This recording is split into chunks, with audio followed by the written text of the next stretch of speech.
ചെറുപ്പക്കാർ, new generation. പന്ത് കളി, ഫുട്ബോൾ കളി, shuttle bat, TV, serial, cinema, ലൈനടി, ലൈൻ പിടുത്തം, കണക്ഷൻ കൊടുക്കല്, കണക്ഷൻ കൊടുപ്പിക്കല്, ബ്രോക്കിംഗ് പണി, ബ്രോക്കർ പണി, എല്ലാ പണികളും ചെയ്യുന്ന ന്യൂ ജനറേഷൻ. നിങ്ങളെ അല്ലാഹുവിന്റെ റസൂൽ രണ്ടാമത് വിളിക്കുന്നത് രണ്ടാമത് വിളിക്കുന്നത് നിങ്ങളെയാണ് വിളിക്കുന്നത്. അർശിന്റെ തണൽ വേണം. അർശിന്റെ തണൽ കണ്ടുക, അർശിന്റെ തണൽ കണ്ടുക, കണ്ടില്ലേ? ബാ ബാ.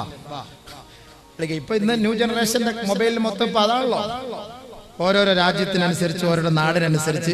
ഇപ്പൊ അറബികൾ പോലും അതിപ്പോ എങ്ങനെ അവരിപ്പോ താഴ്ന്ന് വിളിക്കായിരിക്കും. കണ്ടുക്ക കണ്ടുക്കാന്ന് ചോദിച്ചിട്ട് വിളിക്കുന്നത് പോലെ ഇപ്പൊ എല്ലാരും അത് തന്നെ അതിന്റെ പിന്നാലെ അങ്ങോട്ട് പോലെ. അത് തുടങ്ങി വെച്ചാരാ? മുസ്ലിം പെണ്ണ്. ഇനി സിനിമ എടുക്കാൻ പോകുന്നാരാ? മുസ്ലിം കുടുംബം. ഇതാരാ ലോകത്തെ പരിചയപ്പെടുത്തത്? അത് മുസ്ലിം. നബി സല്ലല്ലാഹു അലൈഹി വസല്ലം തങ്ങൾ അർശിന്റെ തണൽ കൊടുക്കാൻ പറഞ്ഞു. ഇപ്പൊ ഈ ചൂട് സഹിക്കാൻ വയ്യ. 15,15,14,000 ചില്ലുവാന കിലോമീറ്ററുകൾക്ക് അപ്പുറത്ത് നിന്ന് ഗർജിക്കുന്ന സൂര്യൻ. ആ സൂര്യന്റെ ചൂട് സഹിക്കാൻ നമുക്കിപ്പോ കഴിയുന്നില്ല. വെള്ളത്തിന് വേണ്ടി യാചിക്കുകയാണ്, ഓടുകയാണ്. ഏറ്റവും കൂടുതൽ മഴ കഴിഞ്ഞ വർഷം നമുക്ക് കിട്ടി. 20 വർഷത്തിനേക്കാൾ ഏറ്റവും കൂടുതൽ മഴ. പക്ഷെ വെള്ളമില്ല. ഇപ്പോഴും ടാങ്കർ ലോറി ചീറി പാഞ്ഞുകൊണ്ടിരിക്കുകയാണ്. കുടിവെള്ളം, കുടിവെള്ളം, കുടിവെള്ളം. വെള്ളമില്ല. മഴയ്ക്ക് വേണ്ടി ദുആ ചെയ്യുന്നു. അപ്പൊ അതുകൊണ്ട് ബഹുമാനമുള്ള സഹോദരങ്ങളെ, അർശിന്റെ തണൽ രണ്ടാമതായി അല്ലാഹു നൽകാന്ന് പറയും നമ്മുടെ ചെറുപ്പക്കാരാണ്. ആ വിഷയം ഒരുപാട് ചർച്ച ചെയ്യാനുള്ളതാണ്. അല്ലാഹുവിന്റെ ഇബാദത്തിന് വേണ്ടി സജ്ജരാകുന്ന യുവാക്കളെ, നിങ്ങളുടെ യുവത്വത്തിലുള്ള ഇബാദത്താണ് അല്ലാഹുക്ക് വേണ്ടത്. അല്ലാഹുക്ക് അതാണ് വേണ്ടത്. നിന്ന് നിസ്കരിക്കുന്ന ആ ഒരു ചുറുചുറുക്ക്, അതാണ് കൂലി കൂടുതൽ.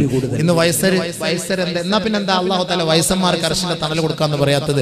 ഈ വയസ്സന്മാർ എന്ന് കട്ടിലും കസേര എടുത്തിട്ട പള്ളിയിലേക്ക് നിന്ന് നമസ്കരിക്കുന്നതിന്റെ പകുതി പ്രതിഫലമല്ലേ ഉള്ളൂ ഇരുന്ന് നമസ്കരിക്കലേ. അപ്പൊ അതുകൊണ്ട് ഇരുന്ന് നമസ്കരിക്കുകയാണ്. സുജൂദും റുകൂഉം വേണ്ടവണ്ണം പരിപൂർണമായിട്ട് നിറവേറ്റാൻ പറ്റുന്ന ഒരു സാഹചര്യം അത് യുവാക്കൾക്കാണ്.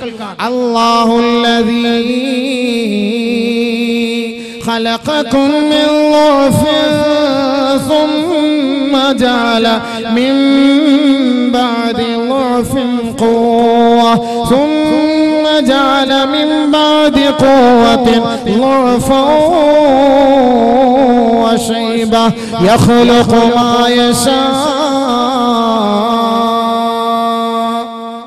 അല്ലാഹു സുബ്ഹാനഹു വ തആല മനുഷ്യന്റെ സൃഷ്ടിപ്പിനെ കുറിച്ച് പറയുകയാണ്. അല്ലാഹു നിങ്ങളെ സൃഷ്ടിച്ചത് ബലഹീനതയിൽ നിന്നാണ്. ഒരു ഉമ്മാന്റെ ഗർഭപാത്രത്തിൽ നിന്ന് പുറത്തേക്ക് വരുന്ന ചോരക്കുഞ്ഞ്, ആ കുഞ്ഞുമോൻ, ആ കുഞ്ഞുമോൾ, ആ പൊന്നുമോൻ, ആ പൊന്നുമോൾ മറ്റൊരാളുടെ പരസഹായമില്ലാതെ കഴിയാൻ പറ്റുകയില്ല. ഒരാളുടെ സഹായമില്ലാതെ ജീവിക്കാൻ പറ്റുകയില്ല. അല്ലാഹുല്ലദീ ഖലഖകും മിൻ ളഅഫ്, അല്ലാഹു ബലഹീനതയിൽ നിന്നാണ് നിങ്ങളെ സൃഷ്ടിച്ചത്. ثم جعل من بعد ضعف قوة, ആ ബലഹീനതയിൽ നിന്ന് നിങ്ങൾക്ക് അല്ലാഹു ആരോഗ്യം നൽകിയില്ലേ? അല്ലാഹു യുവത്വം നൽകിയില്ലേ? ആരോഗ്യമുള്ള ഗാത്രരാക്കിയില്ലേ? യുവാക്കളെ, നിങ്ങളോടാണ് അല്ലാഹുവിന്റെ ചോദ്യം. നിങ്ങളോടാണ് അല്ലാഹുവിന്റെ ചോദ്യം. നല്ല ഓടിച്ചാടി നിസ്കരിക്കാനും പള്ളിയിൽ പോകാനും പറ്റിയ പവർ. രാവിലെ ഓടുന്ന മാരത്തോൺ ഓട്ടം. എത്ര ഓട്ടം ഓടുക? കാസർഗോഡ് മുതൽ കന്യാകുമാരി വരെ ഓടും. വീട്ടിൽ നിന്ന് പള്ളി വരെ സുബഹിക്ക് ഓടൂല. മഹല്ലിലേക്ക് നമ്മൾ ഓടൂല. കാസർഗോഡ് മുതൽ കന്യാകുമാരി വരെ ഓടും. പക്ഷേ അത് ടിവിയിൽ കാണും. നിന്റെ വീട്ടിൽ നിന്ന് പള്ളിയിലേക്ക് ഓടുന്നത് ടിവിയിൽ കാണൂല. അല്ലാഹു റബ്ബുൽ ഇസ്സത്ത് അത് മറ്റൊരു വർഗത്തെ കൊണ്ട് ക്യാമറയിൽ ഒപ്പിയെടുക്കുന്നുണ്ട്. നീ പള്ളിയിലേക്ക് പോകുന്ന വഴിയോരങ്ങളിൽ മലക്കുകൾ ക്യാമറയുമായി നിൽക്കുകയാണ്. നീ വീട്ടിൽ നിന്ന് ഒളിവെടുത്തിട്ട് ചെറുപ്പക്കാരാ, പള്ളിയിലേക്ക് നീ നടന്നു പോകുന്ന ഓരോ ചുവടുവെപ്പുണ്ടല്ലോ, ആ ചുവടുവെപ്പും മലക്കുകൾ ഒപ്പിയെടുക്കുകയാണ്. ആ മലക്കുകൾ ഒപ്പിയെടുത്തുകൊണ്ട് നാളെ റബ്ബിന്റെ കോടതിയിൽ എത്തിച്ചിട്ട് പറയുകയാണ്, പടച്ച റബ്ബേ, ഈ പാവപ്പെട്ട യുവാവുണ്ടല്ലോ, ഈ പാവപ്പെട്ട സഹോദരിയുണ്ടല്ലോ, ഈ അർശിന്റെ തണലിന് അർഹയാണ് അല്ലാഹ്. യുവാക്കൾക്ക് അർശിന്റെ തണൽ. എന്തേ? സുബഹി സമയത്ത് അദ്ദേഹം പള്ളിയിലേക്ക് ഓടുന്നു. ഹയ്യ അലസ്സലാ,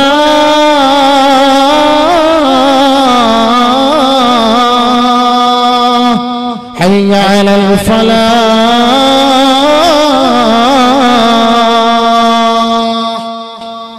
നമസ്കാരം നമസ്കാരം. എത്ര ജോലിയായാലും എത്ര യാത്രയായാലും എവിടെയായാലും വിളിക്കുന്നു, നമ്മളെ ആരോ വിളിക്കുന്നു.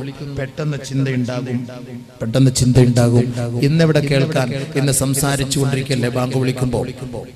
അലി റളിയല്ലാഹു അൻഹു പറഞ്ഞില്ലേ, 6 സ്ഥലത്തുള്ള സംസാരം 30 വർഷത്തെ അമലുകൾ നഷ്ടപ്പെടുത്തി കളയും. ഒന്ന് ഇൻദൽ അദാൻ യുഹബിതു അമല 30 സന, 30 വർഷത്തെ കർമ്മങ്ങൾ നഷ്ടപ്പെടുത്തി കളയും ബാങ്ക് വിളിക്കുമ്പോൾ സംസാരിക്കൽ. അത് മാത്രം മതിയല്ലോ, ബാക്കിയുള്ള പറയേണ്ട കാര്യമില്ല. 6 കാര്യം, 6 സ്ഥലത്തെ സംസാരം സൂക്ഷിക്കണം. പറഞ്ഞേക്കാം, അമൽ ചെയ്താലോ. അൽ ഹദീസ് ഫിൽ മസ്ജിദ്, പള്ളിയിൽ മസ്ജിദിൽ അനാവശ്യ സംസാരങ്ങൾ പാടില്ല.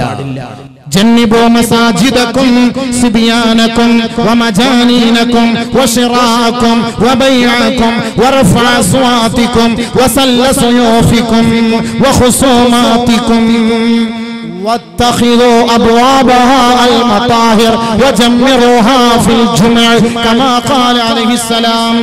അത് വിഷയം അങ്ങോട്ട് പോകുന്നു. അതുകൊണ്ട് മസ്ജിദിൽ സംസാരം പാടില്ല. നബി തങ്ങൾ പറഞ്ഞ മറ്റൊരു ഹദീസ്, അതുകൊണ്ട് ഒന്നുകൂടെ ഉറപ്പിക്കാൻ വേണ്ടി പറയാം. ചില ആൾ പറയും മസ്ജിദിൽ സംസാരിച്ചാൽ ഇപ്പൊ എന്തേ, ഇനി ഒരുപാട് ഹദീസ് ഉണ്ട്, പോകുന്നില്ല, കടക്കുന്നില്ല, സമയമില്ല. الحديث في المسجد يحبط عمل 30 سنة. الحديث عند تلاوة القرآن, قرآن ഓതുമ്പോ സംസാരിക്കരുത്.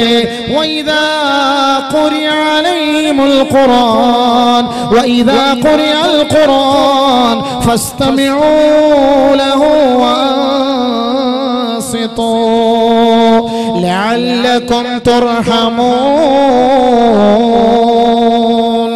ഖുർആൻ ഓതുമ്പോൾ ശ്രദ്ധിച്ച് കേൾക്കണം, അല്ലാഹു നിങ്ങൾക്ക് കരുണ ചെയ്യും. ഖുർആൻ ഓതുന്ന സദസ്സിൽ സംസാരിച്ചാൽ അമലുകൾ നഷ്ടപ്പെടും. അൽ ഹദീസു ഇൻദ മജ്ലിസിൽ ഇൽമ, മജ്ലിസിൽ ഇൽമ, ഇൽമിന്റെ മജ്ലിസിൽ സംസാരിക്കരുത്. അനാവശ്യ ഭാഷണം പാടില്ല, അത് തെറ്റാണ്. യുഹ്ബിതു അമല 30 സന, 30 വർഷത്തെ അമൽ നഷ്ടപ്പെട്ടു പോകും. അൽ ഹദീസു ഇൻദൽ മയ്യിത്ത്, മയ്യിത്തിന്റെ അരികിൽ വെച്ച് സംസാരിക്കരുത്. ഇദാ ഹദർതുമുൽ മയ്യിത്ത ഫഖൂലു ഖൈറാ ഫഇന്നൽ മലായികത തുഅമ്മിനൂന അലാ മാ തഖൂലൂൻ. മയ്യിത്ത് വീട്ടിൽ പോയാൽ, മയ്യിത്തിന്റെ അരികിൽ പോയാൽ നല്ലതല്ലാത്തതൊന്നും നിങ്ങൾ പറയരുത്.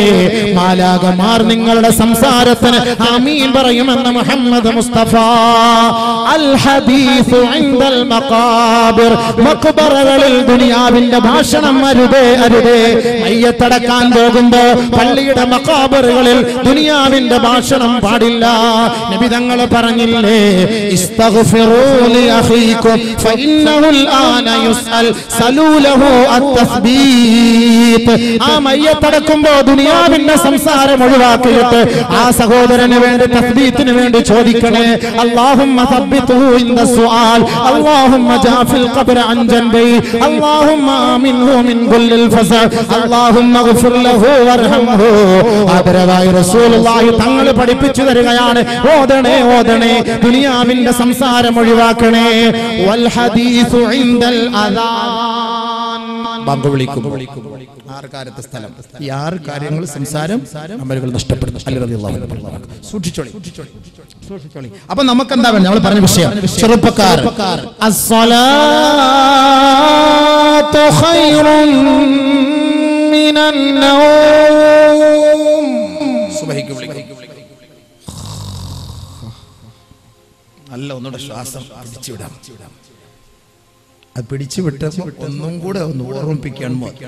അസ്സലാത്തു ഖൈറുൻ മിനൻ നൗം.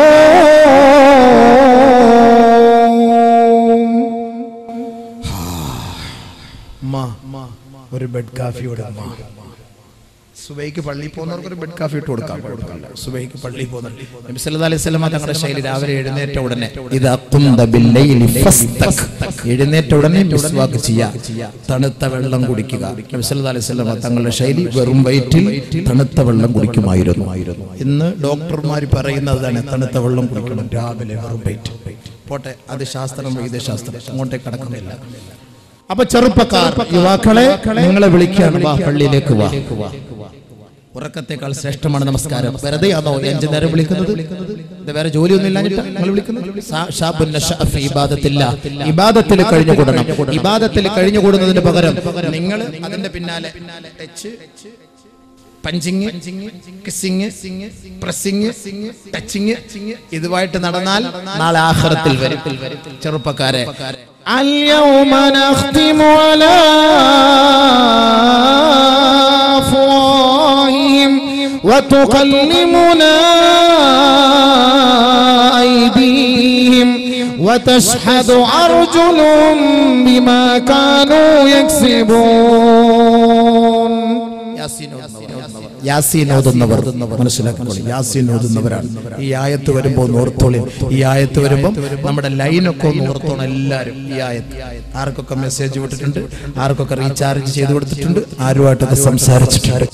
പരിശുദ്ധ ഖുർആനിലൂടെ അല്ലാഹു സുബ്ഹാനഹു വ തആല നമ്മളെ അറിയിക്കുകയാണ്, അൽ യൗമ നഖ്തിമു അലാ അഫ്വാഹിഹിം. നാളെ മഹ്ശറിന്റെ തിരുമുറ്റത്ത് അർശിന്റെ തണൽ വേണമോ? അല്ലാഹു നിന്നെ സ്കാൻ ചെയ്യുകയാണ്. നിന്റെ നാവിനെ അല്ലാഹു ബന്ധിക്കുകയാണ്. ഉഖബത്ത് ബിൻ ആമിർ റളിയല്ലാഹു അൻഹു റിപ്പോർട്ട് ചെയ്യുന്ന ഹദീസിൽ പറയുന്നു, ഇന്ന അവ്വല അൽമിൻ യതകല്ലമു യൗമ യുഖ്തമു അലൽ അഫ്വാഹ് ഫഖദുഹു മിനർ റിജ്ലി ശിമാൽ.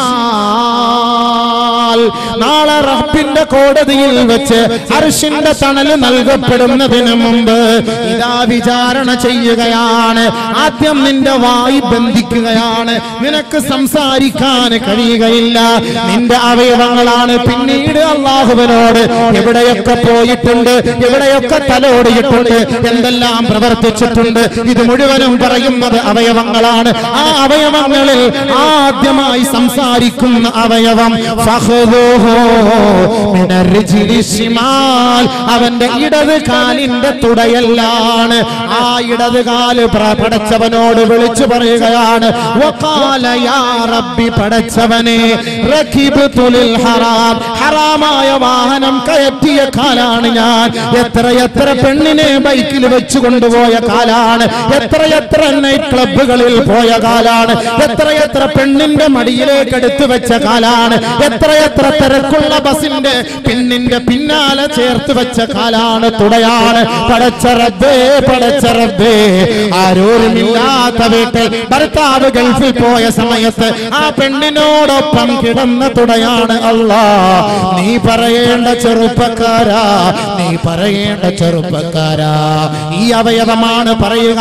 ആദ്യമായി നമ്മുടെ അവയവങ്ങളിൽ നിന്ന് സംസാരിക്കുന്ന അവയവം ഫഖദുഹു മിനർ റിജ്ലി ശിമാൽ, അവന്റെ ഇടത് കാലിന്റെ തുടയല്ലാണ്. പ്രവാസികളെ, പ്രവാസികളെ, ഹലാലായ ഭാര്യയുണ്ടായിട്ട് 2 വർഷവും 3 വർഷവും 4 വർഷവും വിദേശ ജീവിതം നയിച്ചിട്ട് ഫലസ്തീനി പെണ്ണിനെ, സൂരി പെണ്ണിനെ, മിസ്രി പെണ്ണിനെ, ശ്രീലങ്കി പെണ്ണിനെ, ഫിലിപ്പൈനി പെണ്ണിനെ നിന്റെ മടിയിലേക്ക് എടുത്തു വെക്കാറില്ലേ?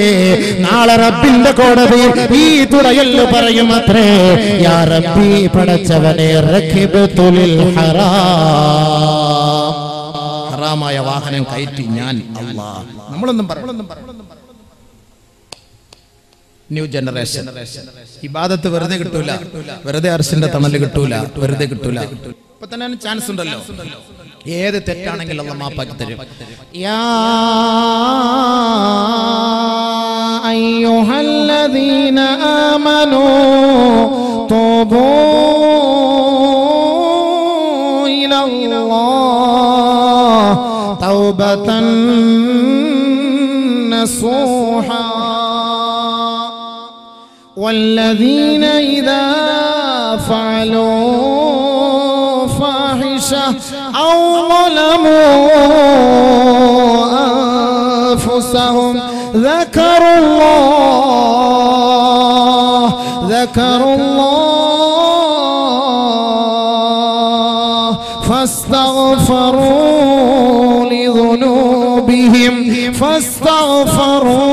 لذنوبهم ومن يغفر الذنوب إلا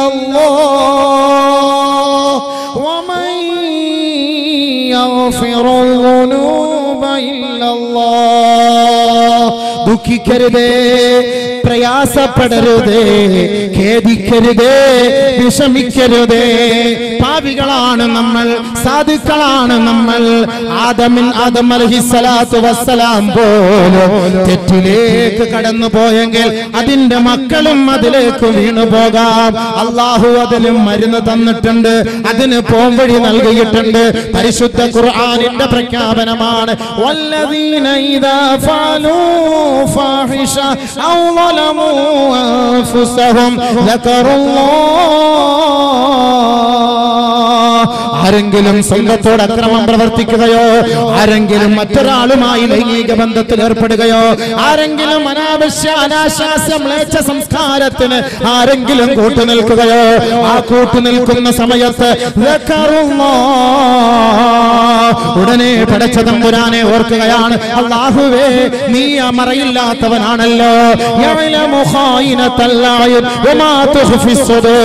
വാരിയല്ലുകൾ കൊണ്ട് മൂടപ്പെട്ട ഹൃദയത്തിന്റെ ഉള്ളിലുള്ള രഹസ്യങ്ങളും മന്ത്രങ്ങളും അല്ലാഹുവേ നീ അറിയുന്നവനല്ലേ. ഉടനെ അവൻ റബ്ബിനെ ഓർക്കുകയാണ്. അവരുടെ പാപങ്ങളിൽ നിന്ന് അവരുടനെ പശ്ചാത്തപിക്കുകയാണ്.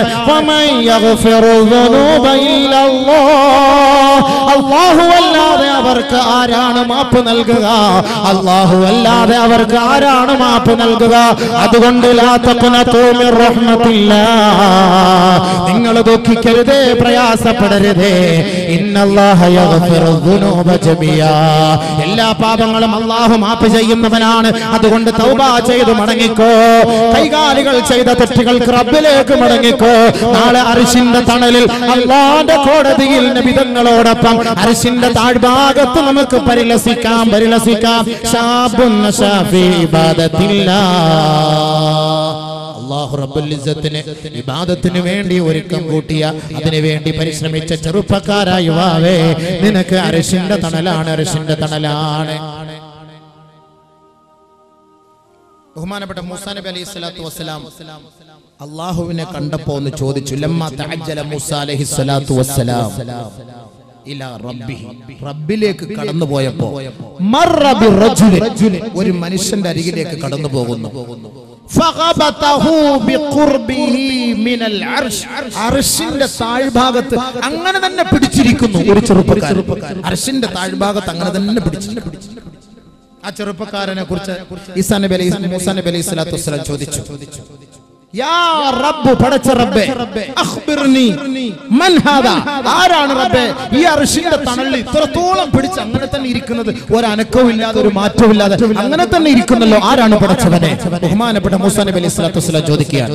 അല്ലാഹു സുബ്ഹാനഹു വ തആല പറഞ്ഞു, യാ മൂസാ ലാ നുഖ്ബിറു ബിസ്മിഹി, അവന്റെ പേര് ഞാൻ നിനക്ക് പറയൂല, അവന്റെ പേര് ഞാൻ പറഞ്ഞു തരൂല.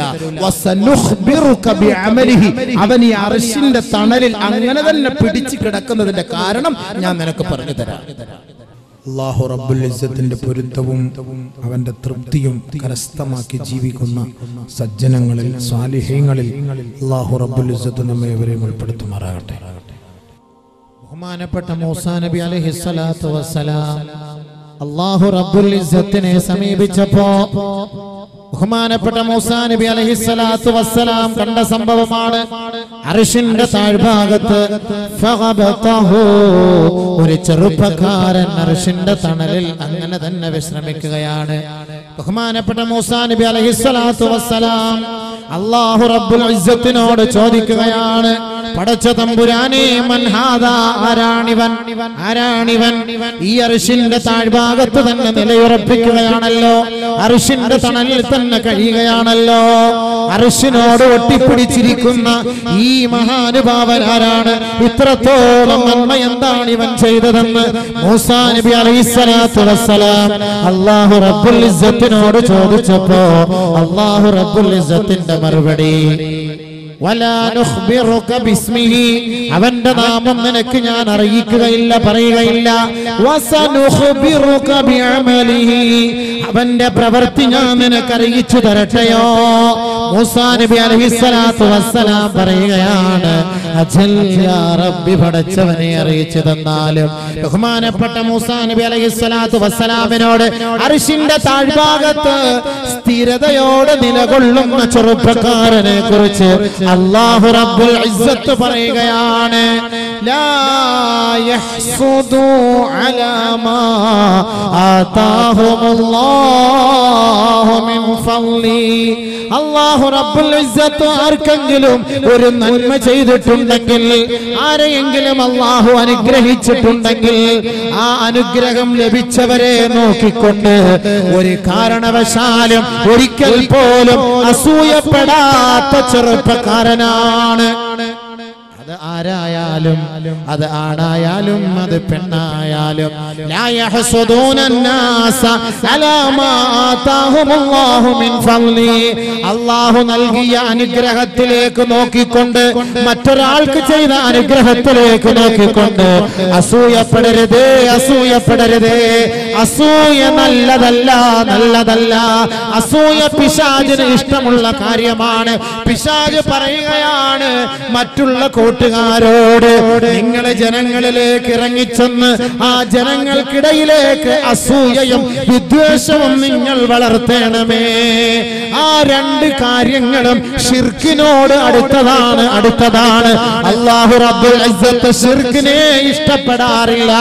ശിർക്ക് വെക്കുന്നവർക്ക് അല്ലാഹു പുറത്തു കൊടുക്കാറില്ല. അല്ലാഹുവിന് പുറമേ മറ്റൊരു ദൈവത്തെ ആരാധിക്കുന്നവർക്ക് പടച്ച തമ്പുരാൻ മാപ്പ് ചെയ്യുകയില്ല എന്നതുപോലെ ആരൊരാള് അസൂയപ്പെടുന്നുവോ, ആരൊരാള് ദുനിയാവിൽ അതിക്രമം കാട്ടുന്നുവോ, വിദ്വേഷവും വിധ്വംസനത്തിനും കൂട്ടുനിൽക്കുന്നുവോ, അവർക്ക് അല്ലാഹു പുറത്തു കൊടുക്കുകയേ ഇല്ല തന്നെ.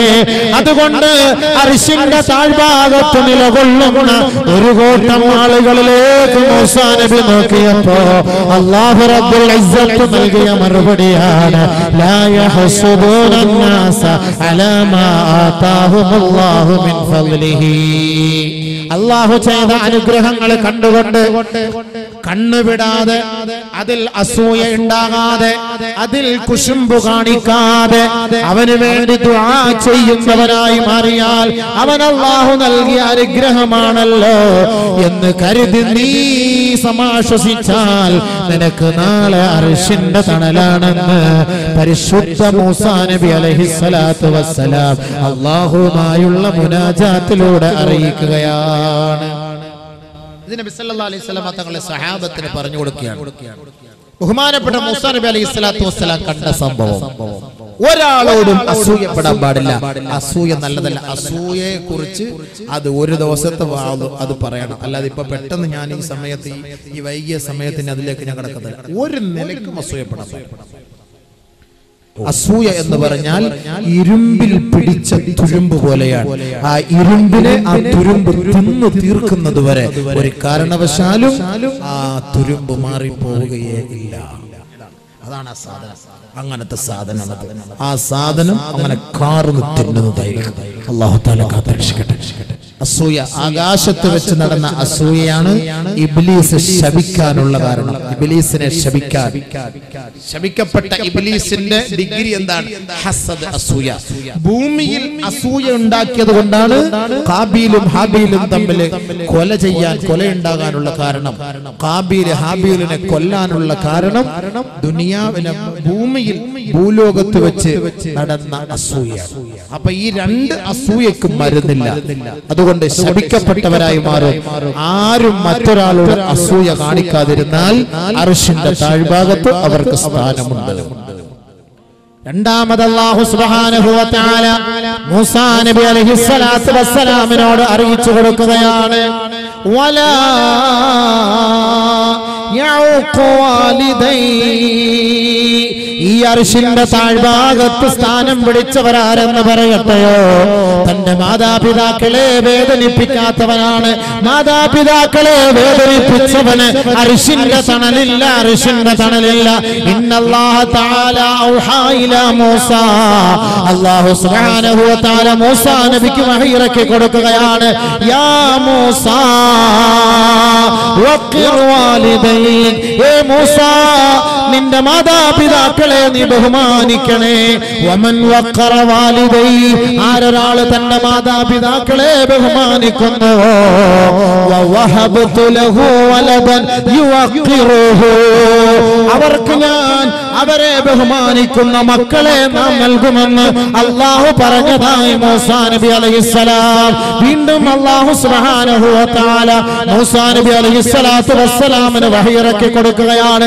യാ മൂസാ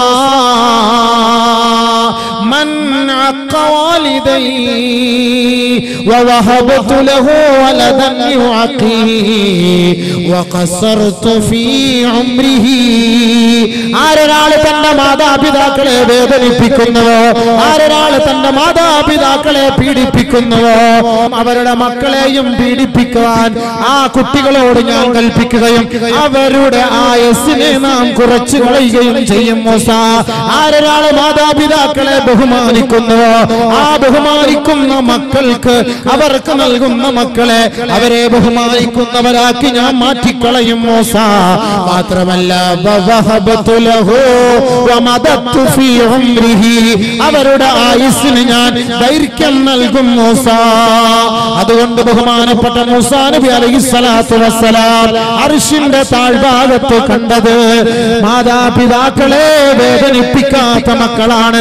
ആ മക്കൾ അർശിന്റെ താഴ്ഭാഗത്ത് സ്ഥിരവാസം അനുഭവിക്കുമെന്ന് അല്ലാഹു പറഞ്ഞതായി മൂസാ നബി അലൈഹിസ്സലാത്തു വസ്സലാമിന്റെ സംഭവം നബിയുനാ ഹബീബുനാ റസൂലുള്ളാഹി സല്ലല്ലാഹു അലൈഹി വസല്ലമ തങ്ങൾ പറഞ്ഞു കൊടുക്കുകയാണ്.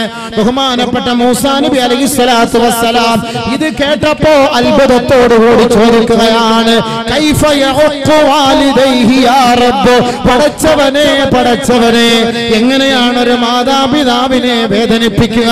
ആരാണ് വേദനിപ്പിക്കുക? അല്ലാഹു റബ്ബുൽ ഇസ്സത്ത് പറഞ്ഞു കൊടുക്കുകയാണ്, മൂസാ ഒരാള് തന്റെ ഉപ്പയെ ഉമ്മയെ തെറി പറയുവാൻ, ആ ഉപ്പയ്ക്കും ഉമ്മയ്ക്കുമെതിരെ തെറി പറയുവാൻ മറ്റൊരാളെ പ്രേരിപ്പിക്കുകയാണ്. ഹത്താ യുസബ്ബ, ആ മാതാപിതാക്കളെ തെറി പറയപ്പെടുന്നതുവരെ. ബഹുമാനപ്പെട്ട നബി തങ്ങൾ മറ്റൊരു ഹദീസിലൂടെ പറഞ്ഞില്ലയോ, മിനൽ കബായിർ, വൻ പാപത്തിൽ പെട്ടതാണ് ശത്മുർ റജുലി വാലിദൈ, ഒരാൾ തന്റെ മാതാപിതാക്കളെ തെറി പറയൽ. ഖാലൂ, സഹാബത്ത് ചോദിച്ചു പോയി, ഹൽ യസ്തിമുർ റജുലു വാലിദൈ, ആരെങ്കിലും തന്റെ മാതാപിതാക്കളെ തെറി പറയുമോ നബിയേ, തെറി പറയുമോ നബിയേ? നബിയുനാ റസൂലുള്ളാഹി തങ്ങളോട് സഹാബത്ത് ചോദിച്ചപ്പോൾ അല്ലാഹുവിന്റെ റസൂൽ നൽകിയ മറുപടി, യസുബ്ബു അബാഹു ഫയസുബ്ബു അബാഹു യസുബ്ബു ഉമ്മഹു ഫയസുബ്ബു ഉമ്മഹു, ഒരാൾ തന്റെ മാതാപിതാക്കളെ തെറി പറയുമ്പോൾ അദ്ദേഹം അവരുടെ മാതാപിതാക്കളെ തെറി പറയും. ഒരാൾ തന്റെ ഉമ്മയെ തെറി പറയുമ്പോൾ അയാൾ മറ്റൊരാളിന്റെ ഉമ്മയെ തെറി പറയും. അത് തന്നെയാണ്, ഇത് വൻപാപമാണ്, വൻപാപമാണ്. അതിന്റെ പേരിൽ നാളെ ആഖിറം നഷ്ടമാണ്, അർശിന്റെ തണൽ നഷ്ടമാണ്. പരിശുദ്ധ പ്രവാചകൻ പഠിപ്പിക്കുമ്പോ അർശിന്റെ താഴ്ഭാഗത്ത് രണ്ടാമത്തെ കൂട്ടരാണ് മാതാപിതാക്കളെ വേദനിപ്പിക്കാത്തവർ. ഒരുപാട് സംഭവങ്ങൾ ഉപ്പയെ ഉമ്മയെ വേദനിപ്പിച്ചവർ അനുഭവിക്കുന്ന സംഭവങ്ങൾ, അതൊക്കെ പരിശുദ്ധ ഹദീസുകൾ ധാരാളമുണ്ട്. ഞാൻ അതിലേക്ക് കടക്കുന്നില്ല. അതൊക്കെ മാതാപിതാക്കളും മക്കളും എന്ന വിഷയം മാത്രം വെക്കുമോ, അല്ലെങ്കിൽ ഖബറിൽ ഉണ്ടാകുന്ന വിഷമങ്ങൾ, സംഭവങ്ങൾ, ആ ഖബറിലെ പീഡനങ്ങൾ, അതിനെക്കുറിച്ച് ചർച്ച ചെയ്യുമ്പോൾ ആ ഖബറിൽ മാതാപിതാക്കളെ വേദനിപ്പിക്കുന്നവർക്കുണ്ടാകുന്ന ശിക്ഷയെക്കുറിച്ച് ഹദീസിൽ നബി സല്ലല്ലാഹു അലൈഹി വസല്ലം തങ്ങൾ വലിയ സംഭവങ്ങൾ നമ്മുടെ ഹൃദയങ്ങൾ പൊട്ടിപ്പോകുന്ന തരത്തിലുള്ള സംഭവങ്ങൾ. പക്ഷെ നമുക്ക് സമയമില്ലാത്തത് കൊണ്ട് ഞാൻ അതിലേക്ക് കടക്കുന്നില്ല. അപ്പോൾ ബഹുമാനമുള്ള സഹോദരങ്ങളെ, ബഹുമാനപ്പെട്ട മൂസാ നബി അലൈഹിസ്സലാത്തു വസ്സലാം കണ്ട സംഭവം എന്താണ്? ഒരാൾ മറ്റൊരാളോട് അസൂയ വെക്കാനേ പാടില്ല. അങ്ങനെ അസൂയ വെച്ചാൽ അവർക്ക് നാളെ അർശിന്റെ തണലിൽ അവർക്ക് സ്ഥാനമില്ല. ഒരാൾ തന്റെ മാതാപിതാക്കളെ വേദനിപ്പിക്കാനേ പാടില്ല. അങ്ങനെ വേദനിപ്പിച്ചാൽ അവർക്ക് അർശിന്റെ താഴ്ഭാഗത്ത് ഒരിക്കലും സ്ഥാനമുണ്ടാവുകയില്ല. ولا യമുദ്ദു യദൈഹി ഇലാ മാ ലാ യഹില്ലു അലൈഹി. മൂന്നാമതായി പഠിപ്പിക്കുകയാണ് അർശിന്റെ താഴ്ഭാഗത്ത് അധിവസിക്കുന്നവരെ കുറിച്ച്. ഹലാലല്ലാത്ത ഭാഗത്തേക്ക്, ഹലാലല്ലാത്ത വഴികളിലേക്ക്, ഹലാലല്ലാത്ത ഒരു രൂപയിലേക്കോ ഒരു പൈസയിലേക്കോ വിഭവങ്ങളിലേക്കോ ഒരു വസ്തുവിലേക്കോ ഒരു സാധനങ്ങളിലേക്കോ ഒരാൾ തന്റെ കൈ നീട്ടാതിരുന്നാൽ അവന് നാളെ അർശിന്റെ താഴ്ഭാഗത്ത് സ്ഥാനമുണ്ടാകും. വലം യമുദ്ദ യദൈഹി ഇലാ മാ ലാ യഹില്ലു അലൈഹി. ഹലാലല്ലാത്ത ഭാഗത്തേക്ക് കൈ ചൂണ്ടാൻ പാടില്ല. ഒരാളുടെ സാധനം നമ്മൾ മോഹിക്കാൻ പാടില്ല. അത് ഹലാലല്ലാത്ത സാധനമാണ്. പള്ളിയിൽ പോകുന്ന സഹോദരങ്ങൾ നല്ല ചെരുപ്പ് ദുബായിൽ നിന്ന് കൊണ്ടുവന്നത് നല്ല രസമുണ്ടല്ലോ കാണാൻ, അടിച്ചു മാറ്റിക്കൊണ്ടു. ഇവൻ നാളെ ഈ ചെരുപ്പായിട്ട് മൈസൂരിൽ വരണം. ഇവൻ അർശിന്റെ തണലില്ല. ഏതെങ്കിലും കടയിൽ ജോലിക്ക് നിൽക്കുന്ന ജോലിക്കാരെ മുതലാളി പള്ളിയിൽ പോകുന്ന സമയം നോക്കിയിട്ട് വലിവിന്റെ വലിവ് ആസ്മല്ല വലിവ്, നോട്ട് വലിക്കുക, റിയാല് വലിക്കുക, ആ വലിവ്, അങ്ങനെ വലിക്കുന്നവർ അവര് നാളെ അർശിന്റെ തണല് കിട്ടും. സമ്പത്തും പലിശ എന്നൊരു വിഷയം അടുത്ത സമയത്ത് ഞാൻ ഇറക്കി, ഒരുപാട് പേര് കേട്ടു. അപ്പോൾ ആ വിഷയം സമ്പത്തും പലിശ കേട്ട് ഗൾഫിൽ നിന്ന് ഒരാൾ എന്നെ വിളിച്ചു അടുത്ത സമയത്ത്. പറഞ്ഞു, ഉസ്താദേ, ഞാൻ എൻ്റെ അറബിയിൽ നിന്ന് പൈസ ഒക്കെ ഞാൻ അടിച്ചു മാറ്റിയിട്ടുണ്ട്. ഞാൻ ഈ വിഷയം കേട്ടപ്പോൾ എനിക്ക് ഭയങ്കര പേടിയായി പോയി. ഞാൻ എൻ്റെ അറബി എടുക്കൽ പോയിട്ട് പറഞ്ഞു, അറബിയെ, ഞാൻ നിന്റെ പൈസ ഞാൻ അടിച്ചു മാറ്റി, എന്റെ കൈ നീ മുറിച്ചോ, എന്റെ തല വെട്ടിക്കോ, എന്നെ നീ ജയിലിലിട്ടോ, മാഫി മുഷ്കിൽ. ഞാൻ അള്ളാഹയെ പേടിക്കുന്നു.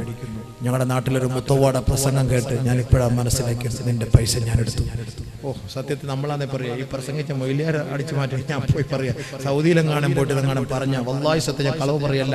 എന്നെ അടുത്ത ഒരാഴ്ചക്ക് മുമ്പ് എന്നെ വിളിച്ച സംഭവമാണ്. ഞാൻ എൻ്റെ സ്പീക്കർ ഓൺ ആക്കിയിട്ട് എൻ്റെ സുഹൃത്തുക്കൾ കൂട്ടത്തിൽ വണ്ടിയുള്ളവരുണ്ട്. അയാൾ എൻ്റെ അടുത്ത് ചോദിക്കുക, ഫഹല്ലി മിൻ തൗബ, വല്ല തൗബ ഉണ്ടോ?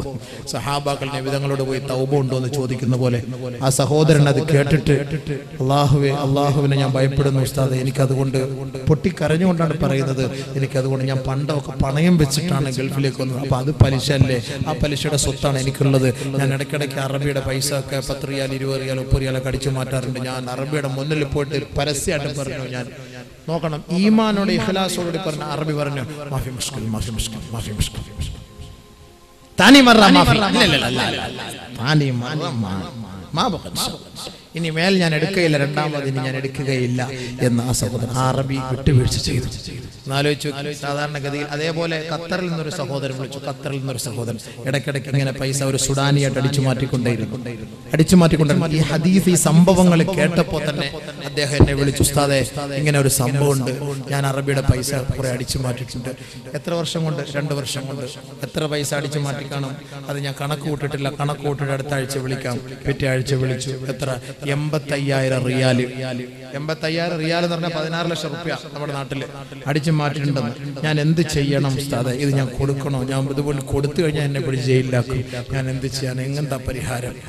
അപ്പൊ ഞാൻ പറഞ്ഞു, അതൊക്കെ വെക്ക്, ഞാൻ ഉലമാക്കളുമായിട്ട് ചർച്ച ചെയ്തിട്ട് അതിനുള്ള പരിഹാരം എന്താണ്. അപ്പൊ നാട്ടിൽ ആർക്കെങ്കിലും അത് സദഖ ചെയ്താൽ അതിന്റെ പ്രതിഫലം ആ അറബിക്ക് കിട്ടും, ഇവന് കിട്ടൂല. അറബിക്കല്ലേ കിട്ടുള്ളൂ, ഇവന് കിട്ടുള്ളൂ, അടിച്ചു മാറ്റില്ല. ഇനി അടിച്ചു മാറ്റിയതിന്റെ പേരിൽ ഇനി എന്താണുള്ള പരിഹാരം, അത് ഉലമാക്കളുമായിട്ട് ചർച്ച ചെയ്തിട്ട് ഇൻഷാ അല്ലാഹ് ഞാൻ വിളിച്ചു പറയാമെന്ന് പറഞ്ഞു. എന്തായാലും ഒരു മനോമാറ്റം അൽഹംദുലില്ലാഹ് അല്ലാഹു നൽകിയില്ലേ. എന്തിനാണ് സുഹൃത്തുക്കളെ നമ്മൾ ഈ മരിച്ചു പോകുന്ന മനുഷ്യർ മറ്റുള്ളവന്റെ പണത്തിന്റെ പിന്നാലെ പോകുന്നത്, അവനിൽ അസൂയപ്പെട്ട് കഴിയുന്നത്? എന്തിനാണ് അവന്റെ സ്വത്തിനെ മോഹിക്കുന്നത്? ആരാന്റെ പണം എന്തിനടിച്ചു മാറ്റണം? അവന്റെ പൈസ എന്തിന്?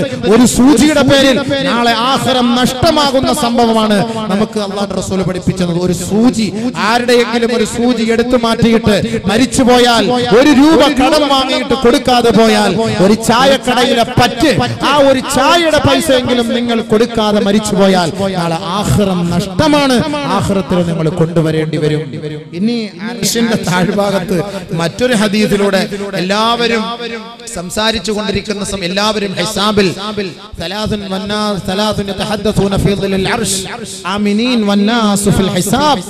ജനങ്ങൾ എല്ലാവരും ഹിസാബിൽ കഴിഞ്ഞുകൂടുമ്പം ഒരു 3 കൂട്ടർ അർശിന്റെ തണൽ കഴിയും. അതിൽപ്പെട്ട ഒരു കൂട്ടർ അമാനത്ത് സൂക്ഷിക്കുന്നവർ. അമാനത്ത് സൂക്ഷിക്കുന്നവർ അർശിന്റെ തണലിലായിരിക്കും. ഒരുപാട് വിശദീകരിക്കേണ്ട വിഷയങ്ങളാണ്. അതുകൊണ്ട് ബഹുമാനമുള്ള സഹോദരങ്ങളെ, ആരാന്റെ മുതൽ മോഹിക്കരുത്, ആഗ്രഹിക്കരുത്. ഈ അർശിന്റെ താഴ്ഭാഗത്ത് നമുക്ക് അള്ളാഹു സ്ഥാനം നൽകാമെന്ന് പരിശുദ്ധ ഖുർആനിലൂടെ നമുക്ക് അറിയിച്ചു തന്നിട്ടുണ്ടെങ്കിൽ ആ ഒരു അർശ്, ആ അർശിന്റെ തണലിൽ നമുക്കൊരു സ്ഥാനം കിട്ടണമെങ്കിൽ ഈ പറയപ്പെട്ട വഴികളിൽ നിന്ന് നമ്മുടെ ഭാഗത്ത് വല്ല അപാകതകളോ ന്യൂനതകളോ ഉണ്ടെങ്കിൽ അതെല്ലാം ഒഴിവാക്കിക്കൊണ്ട് അർശിന്റെ തണലിന് വേണ്ടി നമ്മൾ ആഗ്രഹിക്കണം. ഇതിപ്പോ നമ്മൾ ചുരുക്കി താൽക്കാലികമായി 1, 2, 3 സംഭവങ്ങളെ പറഞ്ഞിട്ടുള്ളൂ. സമയം ഇപ്പൊ തന്നെ 12 മണി, അപ്പുറത്ത് വണ്ടി ഓടാൻ പാടില്ല. കാരണം എന്നെ അപേക്ഷിച്ചിടത്തോളം ഞാൻ 1.5 മണിക്കൂറേ പറയുള്ളൂ. എങ്കിൽ ഞാൻ 2 മണിക്കൂറോളം ഏകദേശം ഞാൻ നിങ്ങളെ ഇത്രയും ഈ ആയിരങ്ങളെ കണ്ടിട്ടാണ് ഇത്രയും പ്രസംഗിച്ചത്. പിന്നെ ആ മദ്രസയുടെ കാര്യം കൂടെ ഇടയ്ക്ക് കുറച്ചത് പറയേണ്ട ആവശ്യമാണ്. അത് നമ്മുടെ ആവശ്യമാണ്. ഉദാരമതികളായ നല്ലവരായ നാട്ടുകാരും സഹോദരന്മാരും അതിനുവേണ്ടി കാര്യമായ നിലയിൽ ഇനിയും ഇൻഷാ അല്ലാഹ് പരിശ്രമിക്കണം. ഒരു നല്ല മദ്രസ, ഒരു നല്ല സ്ഥാപനം നമ്മുടെ നാട്ടിൽ ഉണ്ടാകട്ടെ എന്ന് പ്രാർത്ഥിച്ചുകൊണ്ട് ഇൻഷാ അല്ലാഹ്